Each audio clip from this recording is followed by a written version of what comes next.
திருமாவளவன் அவர்கள் ராஜராஜ சோழனை பத்தி சொல்லி இருக்கிறதெல்லாம் உண்மையா அப்படின்னு கேட்டு நிறைய கேள்விகள் வந்தது. நிச்சயமா உண்மைதான். திருமாவளவன் அவர்கள் சோழ மன்னர்களை பற்றி சொன்னது உண்மை. சோழர்களை பற்றி மட்டுமில்ல, அவர் சோழர்கள், சேரர்கள், பாண்டியர்கள், பல்லவர்கள் எல்லாரை பத்தியும் சொல்லியிருந்தாரு. அது முழுக்க உண்மைதான். அந்த டேட்டா கரெக்ட் தான். அதாவது அவர் என்ன சொல்றாரு, அவர்கள் சமஸ்கிருத மொழிக்கு முக்கியத்துவம் கொடுத்தார்கள், பிராமணர்களுக்கு முக்கியத்துவம் கொடுத்தார்கள் அப்படின்னு அவர் சொல்லியிருந்தாரு. அது முழுக்க முழுக்க உண்மை. அதே மாதிரி அவருடைய பெயர் ராஜராஜன்றது சமஸ்கிருத பெயர்னாரு, அது உண்மைதான். சோ அவருடைய பெயர் ராஜராஜன்றதும் சமஸ்கிருத பெயர் தான். அதே மாதிரி ராஜேந்திரன்கிறதும் சமஸ்கிருத பெயர் தான்.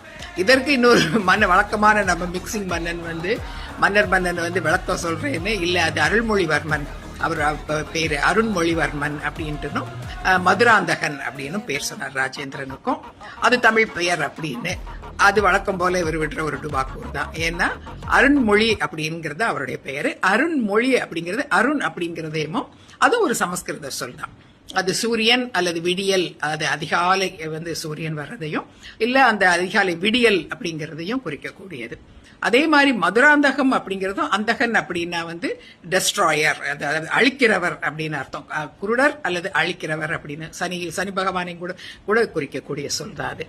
அப்போ மதுரையை அழித்தவன் அப்படிங்கிற பேர் தான் மதுராந்தகன் அப்படின்னு. கேரளாந்தகன், சிங்களாந்தகன் அப்படின்னு எல்லாம் இருக்கு இல்லையா. அது ராஜராஜ சோழனுக்கு இந்த கேரளாந்தகன், சிங்களாந்தகன் தான். ராஜேந்திர சோழனுக்கு இந்த மதுராந்தகன் அப்படிங்கிற பேரு முதல்ல வைக்கப்பட்ட பெயர். சோ அதுவும் சமஸ்கிருத பெயர் தான். இது எல்லாமே அவங்க சமஸ்கிருத பெயர்களை தான் யூஸ் பண்ணியிருக்காங்க. இது போக இவங்க பட்ட பெயர்களை அவங்க பரகேசரி, ராஜகேசரின்னு அவங்க யூஸ் பண்ணது, அதுவும் எல்லாம் சமஸ்கிருத பெயர்கள். சிங்களாந்தகன், மதுராந்தகன், பாண்டிய குலாசினின்னு இவங்க சொன்ன அதுவும் எல்லாமே சமஸ்கிருத பெயர்கள் தான். சமஸ்கிருதத்தை தான் அவர்கள் முழுமையாக பயன்படுத்தி இருக்கிறாங்கிறது நமக்கு நல்லாவே தெரியும். அது அதனால உண்மைதான். சமஸ்கிருத மொழிக்கு நல்ல முக்கியத்துவம் கொடுத்திருந்தாங்க.